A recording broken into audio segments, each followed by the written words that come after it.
ازيكم يا صحابي، عاملين ايه؟ يا رب تكونوا بخير. قبل ما نبدأ حكايتنا عايزين يلا كلنا نصلي على النبي عليه أفضل الصلاة والسلام.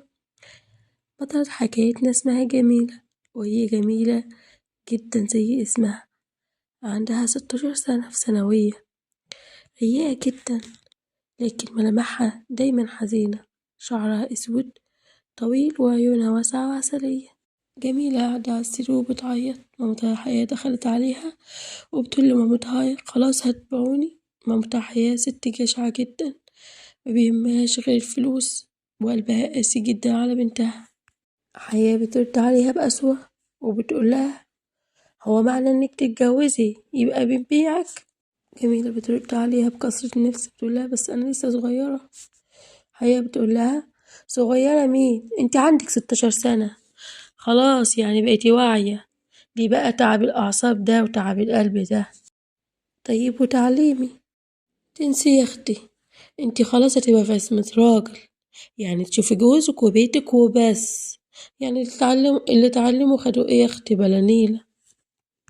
يا ماما فهميني انا. اخرسي بلا ماما بلا زفت، انا تعبت. انتي لازمتك ايه؟ لازم تتجوزي وتاخدي فلوس منه عشان تعالجي ابوكي. طيب هو مفيش غيري؟ ما هو عصام اخويا موجود. انت عايزة اخوك يشتغل؟ امال انت لازمتك ايه؟ خلاص اخر الكلام، الراجل جاي ياخدك بكرة من غير رغي كتير، مفهوم؟ حياة قالت كلامها وخرجت من الأوضة. يا رب بقى أنا تعبت بقى، هي ليه بتعاملني كده؟ أنا مش بنتها ولا إيه؟ يا رب، يا رب. وفي فيلا كبيرة في مكان راقي كان قاعد فريد جمال الحديدي. فريد شاب في آخر العشرينات، قاسي جدا، ما عندهوش تفاهم خالص. عنده لحية خفيفة وشعر أسود تقيل وعيون سودا زي الصقر. وفريد قاعد سرحان بيتذكر اللي حصل في الماضي معاه. قطع تفكيره صوت الموبايل، كان ابن خاله وصديقه زين. وتعالوا نعرف شخصية زين. زين الخشاب ابن خالة فريد، عنده 28 سنة، شعره أسود وعيون خضرة وطويل ومرح عكس ابن عمته فريد. رد على التليفون وزين بيقوله انت فين؟ ليه؟ كنت عايزة أقولك إن كل حاجة جاهزة للسفر بكرة، وافقت إني أجي معاك؟ قلتلك لأ، أنا اللي هروح. بس يا فريد. مفيش بس، خلاص خلصنا على كده، سلام. وقفل معاه التليفون من غير ما ينتظر رد من زين، ورجع تاني لسرحانه. وفي يوم جديد بتصحى جميلة من النوم، وكانت مرهقة من العياط طول الليل، وكانت حزينة جدا. خرجت عشان تدخل الحمام، بيوقفها صوت باباها أحمد الحسيني والد جميلة. عنده 50 سنة، وعنده عجز في رجليه اليمين، وقاعد على كرسي متحرك. طيب جدا، ملامحه طيبة جدا. تعالي يا بنتي عايزك. جميلة بدموع حاولت تداريها. نعم يا بابا. أحمد بدموع.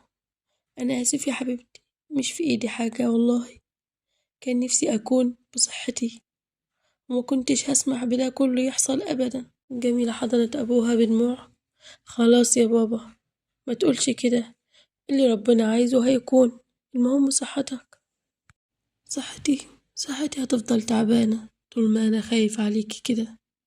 ما تخافش يا بابا، إن شاء الله خير، ورب الخير لا يأتي إلا بالخير. ونعم بالله يا بنتي. جميلة بضحكة مزيفة. يلا بقى عشان أعمل لك الفطار لآخر مرة، وبعدين هتاكل من إيد حياة. ما تبينيش يا بنتي عكس اللي جواكي، أنا عارف انت حزينة ازاي. خلاص بقى يا حبيبي، مش زعلانة صدقني، ادعيلي انت بس. ربنا يريح بالك يا بنتي ويسعدك. ايوه بقى كده يا حجوج، هروح اعمل لك الفطار بقى. وسابته ودخلت المطبخ. يا رب ما تزعلنيش عليها ابدا يا رب. عدى اليوم على خير، وجا ميعاد النار بالنسبة لجميلة، وهو مقابلة فريد وكاتبة كتابها عليه. كانت في أوضتها ولابسة فستان بسيط، وسايبة شعرها، وحاطة ميك اب رقيق جدا، ولكن للأسف ملامحها حزينة جدا. كانت تتمنى يكون اليوم ده أسعد يوم في حياتها زي باقي البنات، ولكن للأسف هيكون أصعب الأيام عليها. بتتمنى من ربنا إنها تعدي على خير وما يحصلش أي حاجة تتعبها تاني. قطعها من سرحانها دخول حياة. هيا بت، خلصتي ولا لأ؟ انت هتعملي فيها عروسة بجد ولا ايه؟ أمال أنا يا ماما مش ناقصة مجادلة منك يا بت انتي، وخلاصي بقى يلا عشان المأذون وصل. وسابتها ومشيت. وجميلة بصت على نفسها في المراية وابتسمت بسخرية وخرجت تقابل مصيرها برا. كان فريد قاعد مستني دخولها وهو بيبتسم بخبث، وأول ما شافها سرح في جمالها وبعدين رجع لعقله تاني. وهي زغرطت وقالت يلا يا شيخنا اكتب الكتاب. المأذون بدأ كتب الكتاب وهي كانت نفسها تقوم تصرخ وتقول حرام عليكم ما ترمونيش كده، بس للأسف خافت على أبوها. فضلت ساكتة. خلص المأذون كلامه على جملته المشهورة بارك الله لكما وبارك عليكما وجمع بينكما في خير ومشي. ده بقى عصام الحسيني أخو جميلة، شاب مستهتر وقاسي، عنده 25 سنة، شعره بني وعيون سود. عصام أخوها بصلها بغرور مبروك يا عروسة. جميلة بدموع محبوسة الله يبارك فيك. طبعا حياة ما تسكتش. حياة قامت فيها وقالت لها مالك يا بت بتكلمي أخوكي كده ليه؟ ما تتعدلي يا أختي. أنا اتكلمت وبعدين انت عايزة تتخانقي معايا وخلاص، ارحميني بقى، مش عملتي اللي انت عايزاه؟ عصام قام وقف وبغضب انت كمان بترد على أمك يا اللي ما شفتيش تربية، ولسه بيرفع ايده عليها عشان يضربها. وقفته ايد الحديدي وزقه لورا. فريد بغضب لا يا بابا الكلام ده كان من ربع ساعة، دلوقتي هي مراتي ومحدش ليه حق انه يضربها. عصام بخوف من نبرة فريد وغضبه انا انا اسف، هي اللي استفزتني. وقطع فريد بغضب خلاص خلصنا يلا قدامي. جميلة كانت دموعها نازلة ونزلت قدام فريد من غير كلام. فريد بصلهم بصة مش مفهومة ونزل وراها. أحمد بدموع ارتحت كده انت وابنك؟ اهي مشيت مع السلامة. هي كانت هتفضل قاعدة هنا لحد امتى؟ عصام حضري الأكل يا ماما. حاضر يا قلب ماما. هو قام دخل أوضته وهي قامت دخلت المطبخ. أحمد بصلهم بحزن ودخل يصلي ويدعي ربنا يريح بنته ويسعدها.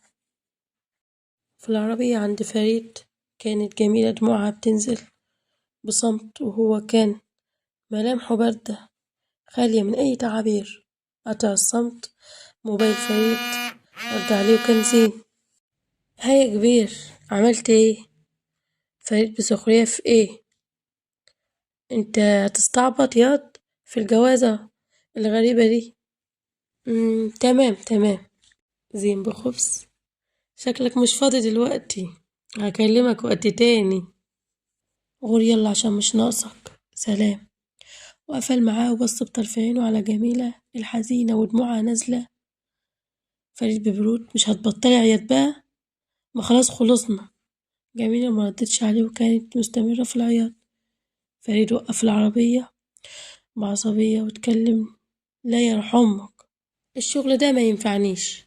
أنا أول ما أكلمك ترد عليا وكفاية نكد بقى، أنا مش ناقصك وفوقي كده وعارفة انت اتجوزتي مين. جميلة بدموع وخوف حاضر حاضر أنا آسفة. وفريد بخبث شاطرة مسمعش صوتك بقى. ورجع شغل العربية مرة تانية ومشي من غير أي كلام، وهي حبست دموعها ونهرت على حالها، لأن واحدة في سنها ده شافت أكتر عذاب في حياتها. ولحد هنا يا أصحابي نقول استوب للقصة. أنا أقف لحد هنا، ولو عجبتكم حكايتنا ياريت تكتبولي تحت في التعليقات وقوليلي رأيكم إيه فيها، عشان لو عجبتكم ده هيحمسني إني أعمل الجزء التاني في أسرع وقت ممكن، ولو عجبتكم برضو اعملوا لايك واشتركوا بالقناة لو مش مشتركين، واشوفكم على خير، مع السلامة.